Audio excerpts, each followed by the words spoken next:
thao tác loại thế thì kì nhiều tụ bì bầu tập mà mấy quay nó khẩu introduce lâu ni mình tụ thế cũng mà hay rất mình nói thôi bì ra nên mình làm thầu cái nhiều tụ làm cái nhiều lệ tán của mình thì episode mình tụ introduce sẽ cũng mà cái nhiều tụ bì hú ra thì cũng mà lâu tán thế mà nhiều điều lắm mình gần thì cũng mà sao lâu nụ mình tụ nghe kì cái nhiều lệ nát số mình thiệt cái cũng mà lâu giáo khô thì nên cũng mà cái nhiều tụ tắt nặng mình tụ thế cũng sẽ rất thế cũng mà introduce mình phụ thì nó cũng mà cầu rất là rồi mình tụ thế này thế cũng là cũng mình tụ số thì thao tác tiền tiền bằng mêนี่ท่านบางไอ้กี่ให้เราไม่เทียบกันมาสุดยอดโคตรเลยก็มาอย่างท้าวว่ามีตรงแท้ก็มา I would like to introduce our speaker Dr. Bruce to our congregation today so I'm going to do that in our dialect รวมไม่ลันเขาก็มา introduce เราคนแท้อันนี้ตรง speaker ให้ไปนะ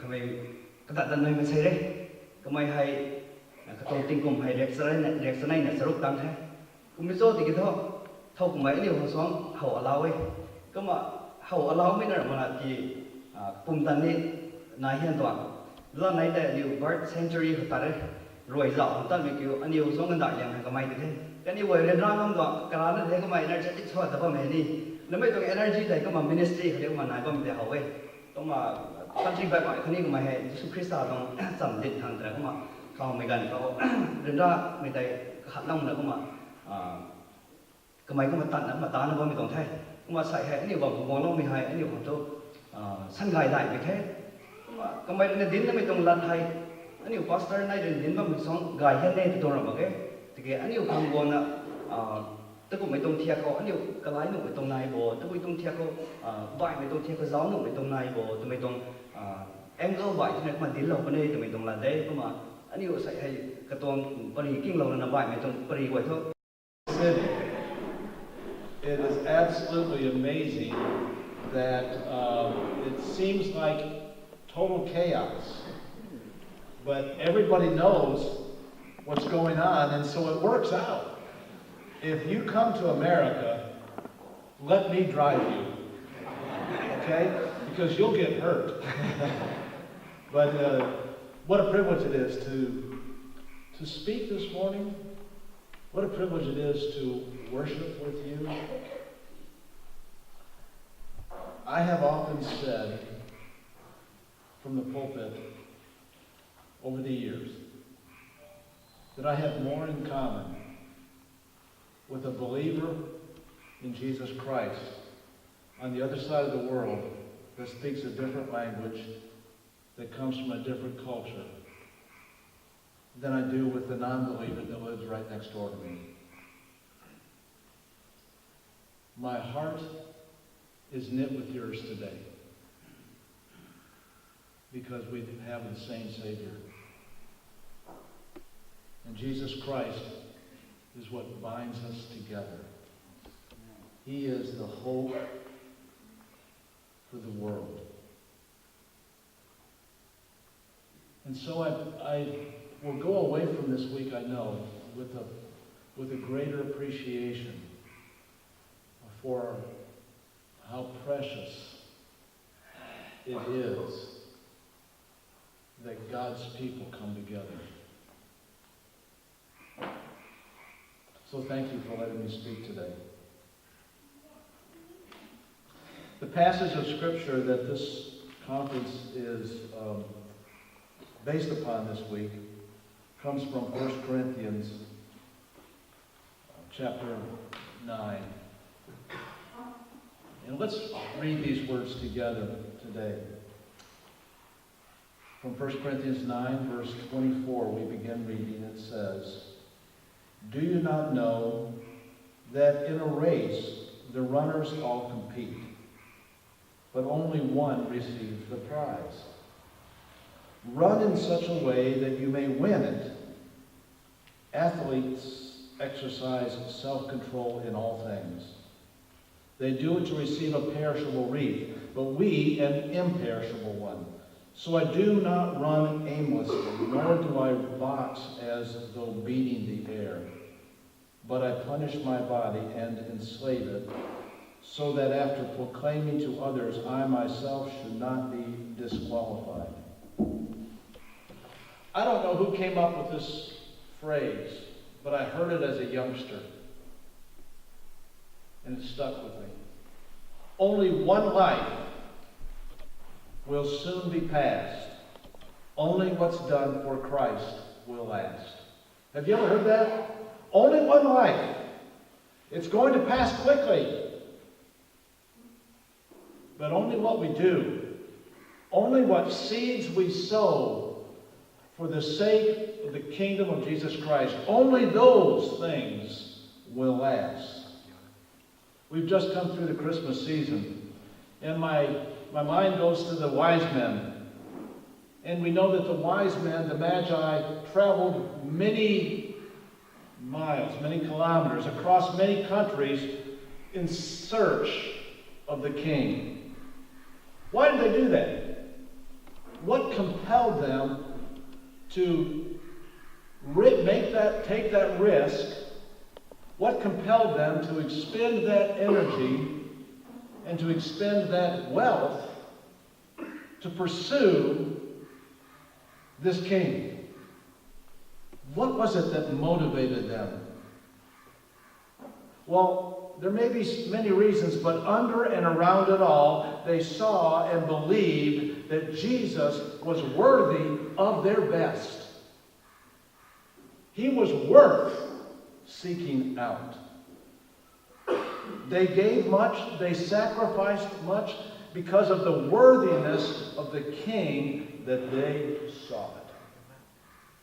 So as we think about running the race, living our lives, what is the one thing that is worth living for? What is the most valuable treasure? What is the most important and long-lasting destiny that we can seek? It is this same king that the Magi sought those many years ago. Now,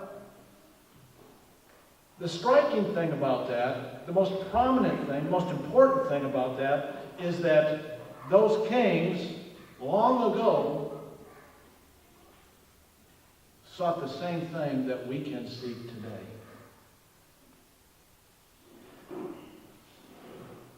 But many people have missed that message and don't know it. Every day, we are told to buy this, to seek this, to participate in this, to experience one thing or another. And by doing so, we'll find some meaning and some purpose. Every day we're told that. We are inundated. Our lives are flooded by those messages. From advertising, from the media, from all kinds of things. That if you'll do this one thing, whatever it might be, you're going to find meaning. You're going to find purpose. But when you only have one life to live, friends, the stakes are high. We only have one shot at this. We better decide and choose properly for the most valuable thing that we can seek. Years ago, there's a story I heard about a pastor who was trying to reach out to a man in his community that was known as, do you know what I mean when I say a rascal? He was known as a derelict, a reprobate. He was a Class A sinner, if you want to know what I mean. And he was trying, the pastor had befriended this man and had tried to reach out to him and bring him into the faith. But the man always resisted, kind of pushed him away, kind of thought, no, I don't think there's anything to that. I enjoy talking with you, Pastor, but I don't think what you're saying is true. He didn't come to faith. And he was on his deathbed, however. And the pastor came to visit him one last time to try to encourage him to come to faith. Because the man had made a habit of saying no to the Lord, he said, Pastor, I still don't believe, but I'll tell you this, I want you to go back to your congregation and tell them something. You know how I've lived. You know how I've invested my life in all sorts of things that you would call sinful. Pastor, you know that I have destroyed my body by how I have lived. This much I know, and I want you to go back and I want you to tell your congregation this one thing. Tell them that the devil pays off in counterfeit money. The messages that we're hearing every day, friends, are counterfeit. The things that the world wants us to seek, the things that the world tells us that we'll find meaning and purpose and happiness in, they're shallow.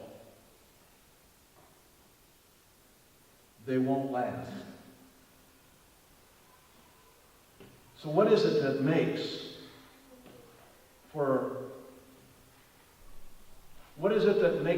something valuable enough to hold our allegiance, our faith, and our commitment? What is worth it?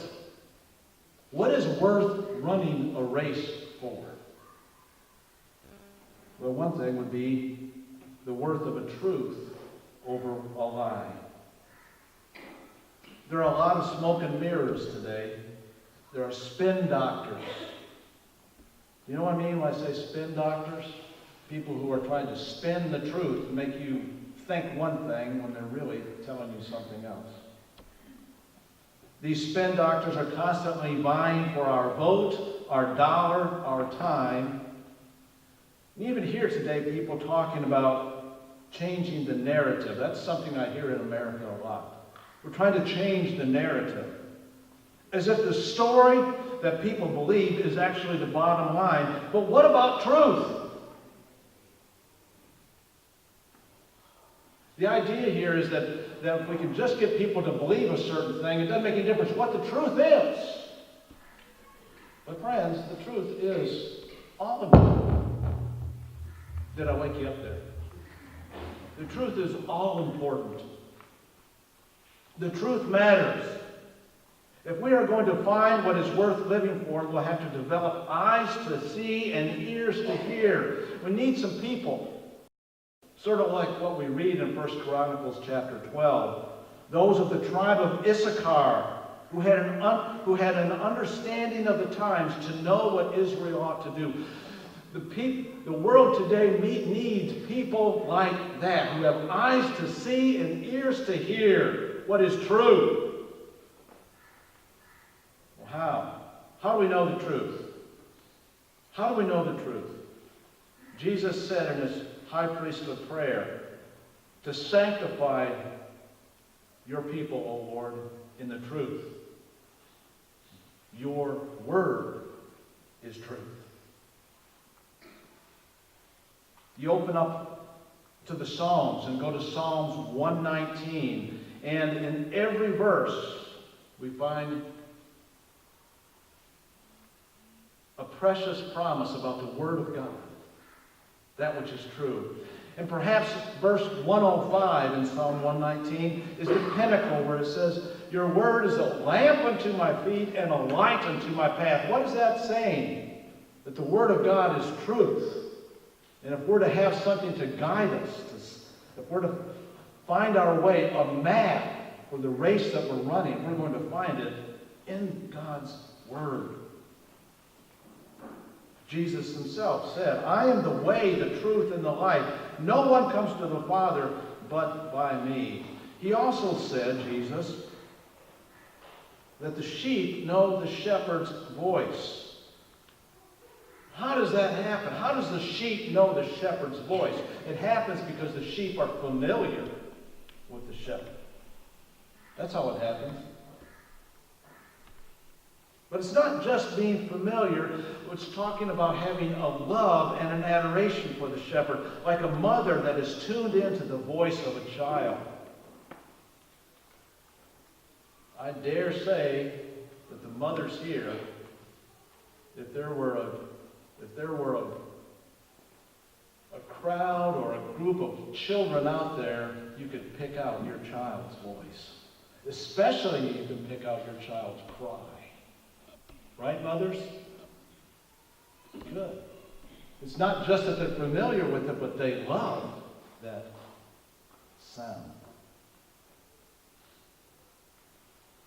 How do we... But this just doesn't happen by merely wanting it. You can't just want to be familiar. You can't just want to know the shepherd's voice and it automatically happens. If one becomes an author, they become an author not by wanting to be a writer. You become an author by doing what? By writing a book. The same with an athlete. You can't be an athlete unless you train to be an athlete. You can't just want to be the greatest soccer player in the world. You've got to train to be the greatest soccer player. A farmer can't just want to have a good harvest. A farmer's got to do something in the spring when they sow the seed.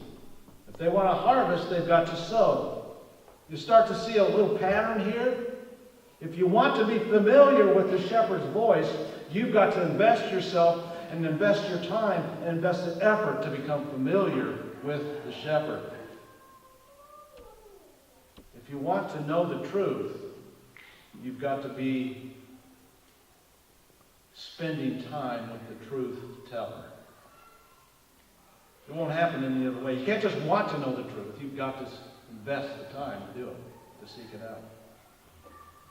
So the wise men, they sought Jesus because he was the embodiment, he was the incarnation of truth. And if we're going to find what is worth living for today, if we're going to find what is really worth investing ourselves in so that we can run the right race, the most profitable race, the most eternal race, then we better be seeking truth. We find that truth in Jesus Christ. So, one thing that's worth running for, one thing that's worth investing our lives in is the truth over a lie. Then there's the worth of that which is eternal over that which is temporal. That which is everlasting over that which is passing. Again, only one life, but soon going to be passed. Only what's done for Christ will last. See, we're talking about developing and seeking a life and a heart that is founded upon that which is eternal. The potential for that is not far from any of us. Eternity is running in our veins. All of us are created in the image of God. We are image bearers of that which is eternal. Think of it like energy. Remember science class when you were in elementary school? They talked about energy, and they talked about two kinds of energy. There's kinetic energy and there's potential energy. And if you got what those two words mean, then just hold on, I'll give you a little science lesson here today. Potential energy means energy that is stored and ready to be released. A liter of gasoline is potential energy. A battery is potential energy. If I were to hold this phone up, it's potential energy until I drop it, and I'm not going to. Get the point. But this kind of energy is only potential. It's not moving. It's not doing anything. It's not alive. But kinetic energy is energy in motion. It's active. It's alive, so to speak. The gasoline becomes alive, becomes in motion when you throw a match at it or put it in an automobile and let it flow into the spark plugs, into the cylinder. I drop my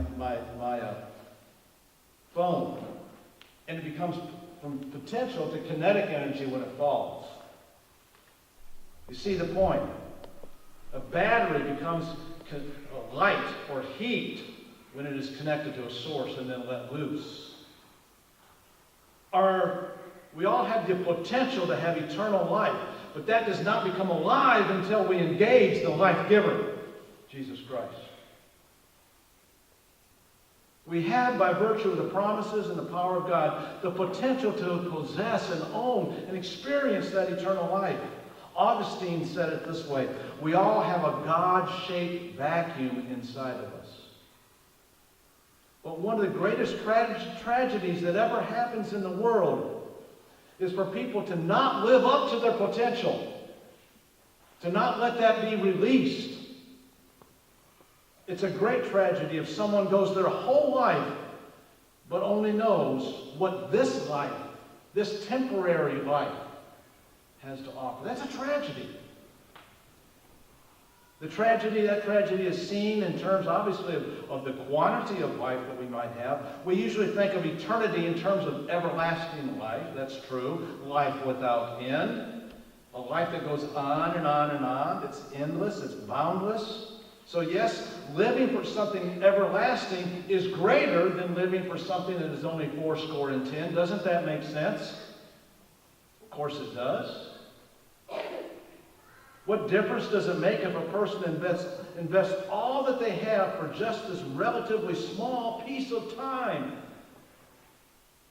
That's something about what the writer of Ecclesiastes meant when he said that everything's just vanity. It makes no difference.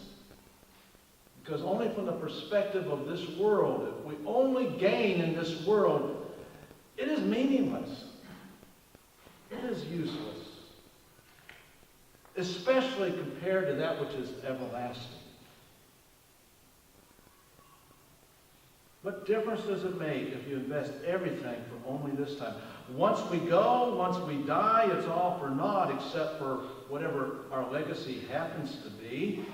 But even at that, which may be substantial, the only gain for us personally is for these days on earth. So, in comparison, it's much greater to live for something that's going to last forever. But it's not just the quality, if you want to say it that way. It's not just the quantity, it's the quality of life that we can have.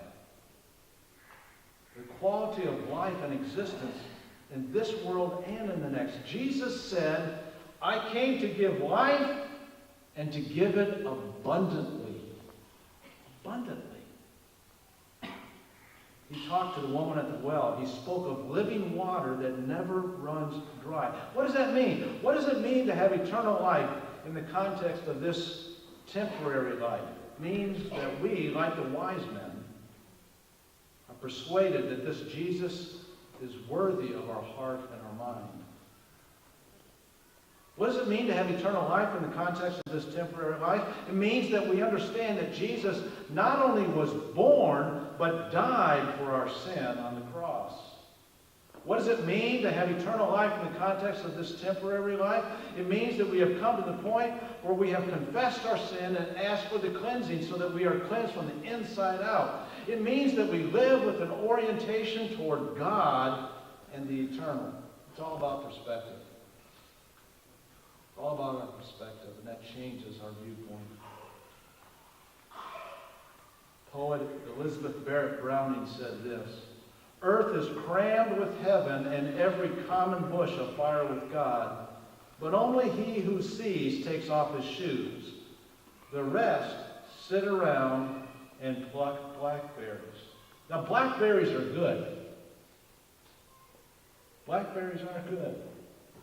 And there's a measure of beauty that comes to anyone who lives this life. But let us be the kind of people that sees the maker of the blackberry bush. Let us be the kind of people who understands that behind the seasons where the blackberry might come and go is an eternal hand that unleashes potential for eternal life in our soul. It would be a tragedy to only taste the blackberry when we could taste the living water that gives the blackberry life.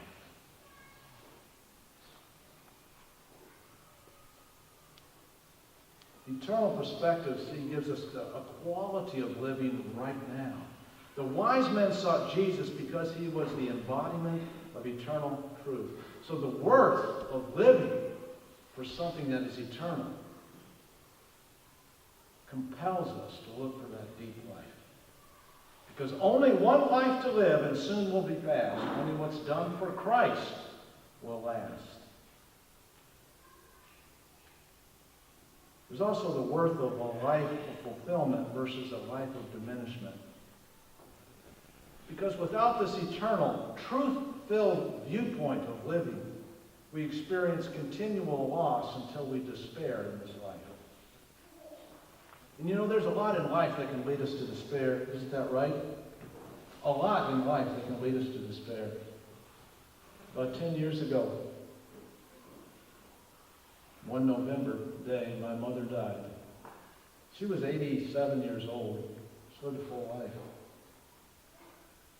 3 months later, my father died. And in both of their experiences, in both of their path to death, it wasn't a great injury or a great illness that took them, but they slowly ebbed away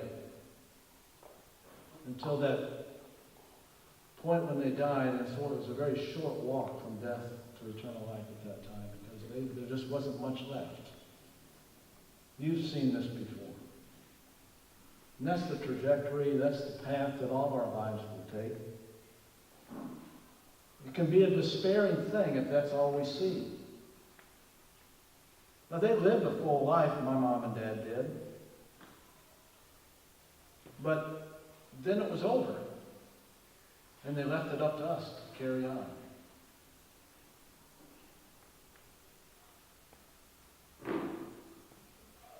But the destiny that they left us was this. We have not only the promise, myself and my brothers and sisters, of seeing them again, but we'll see them in the arms of Jesus. That's what's going to make it worth everything. Because we get to see our Jesus. Their lives, you see, added to the story that God is writing in this world. And this creation is not just the endless cycle, or seemingly endless cycle of birth and growth, prosperity, and then diminishment and despair and death. It's the fact that we get to be part of the story that God is writing. That's not despairing. That's fulfilling. Only one life will soon be past. Only what's done for Christ will last. And in Christ, life does not diminish. Our hope does not disappear into despair. But with Christ, we have a hope that does not disappoint. And how precious that is. Another example of fulfillment versus diminishment or disappearing strength. Not just my parents, but think about the Apostle Paul. A great man, a strong man, a brilliant man. Paul was humbled by something. You remember in the story of Paul that he had some weakness that gnawed at him. And I kind of get the idea that Paul was a type A personality. You know, he was gung-ho. He was all in, everything he ever did. He just jumped in with everything he had.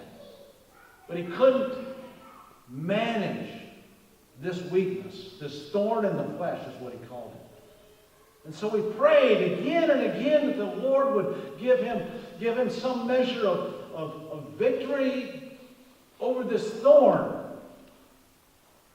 And finally, the Lord said to him, Paul, it's not going to happen. I'm not answering that prayer like you want me to answer it.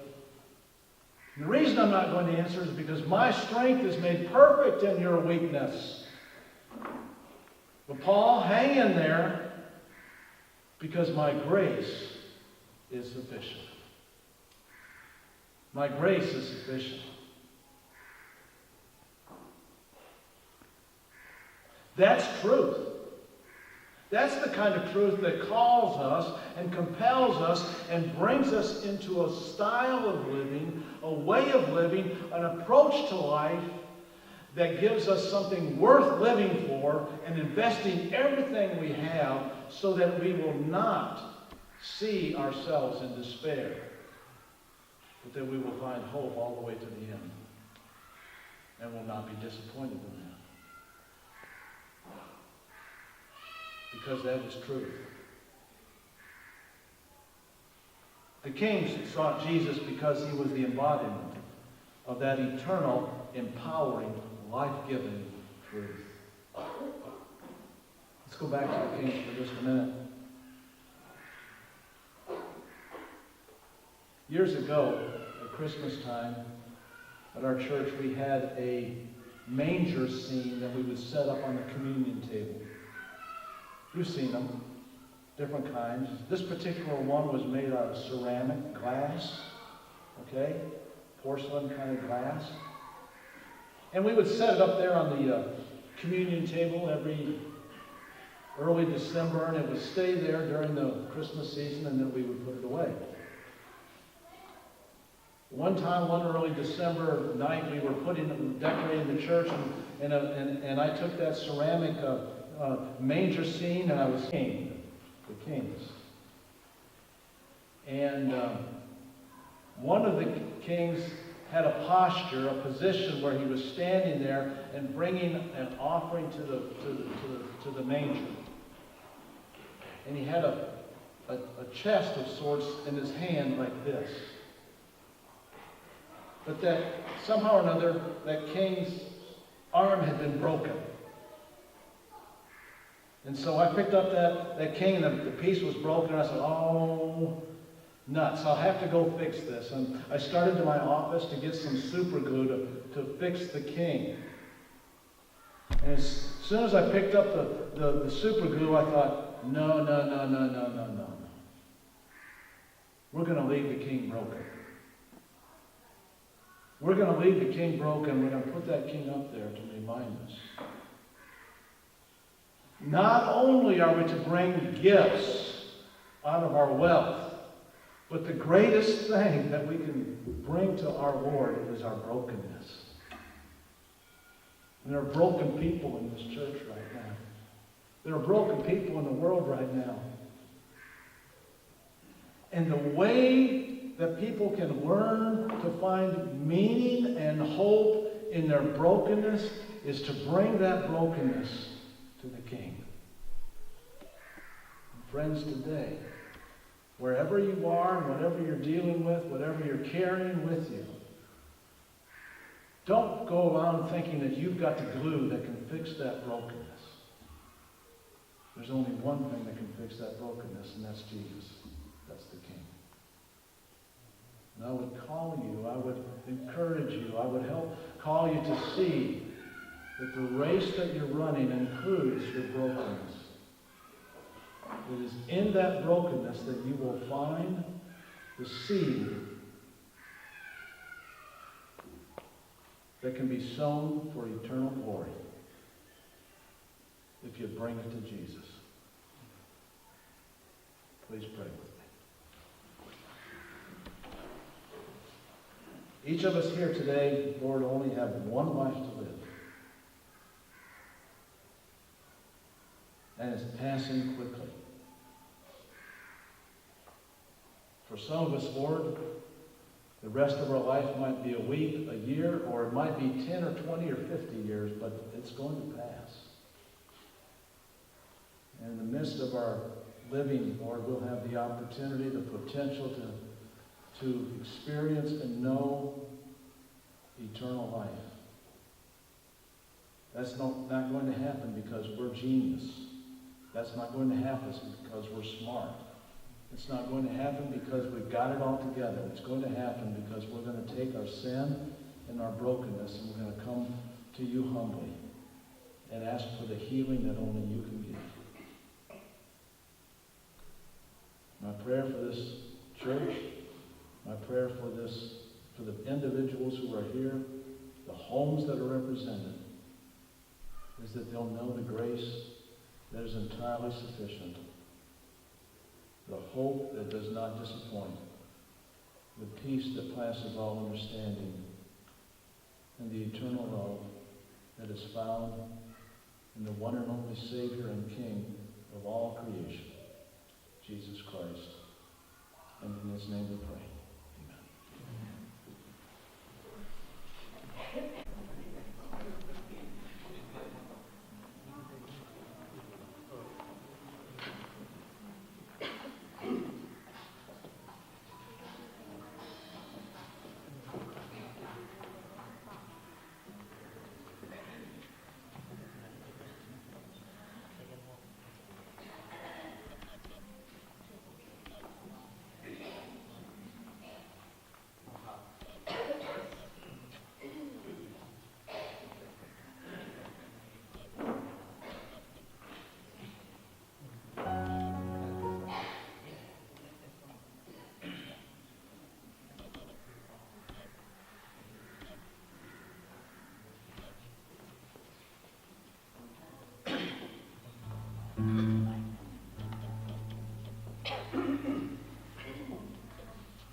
Nhân ra sang si phần chi Tại cho na tất bao mê a du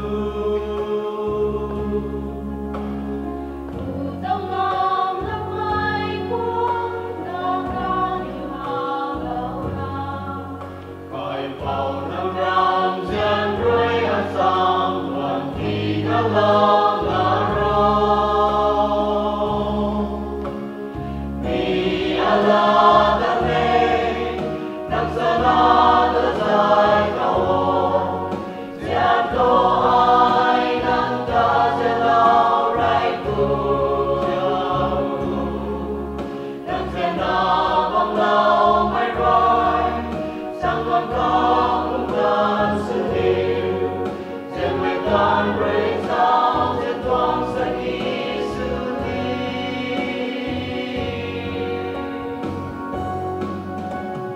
Alam nun namaka Ui puring lang lang ta Kani mai amante Da te la e Sulalak may nun roi Arap ang kau zong Kapag may kang alunti At ang rinwang lawa Damay dati tulawo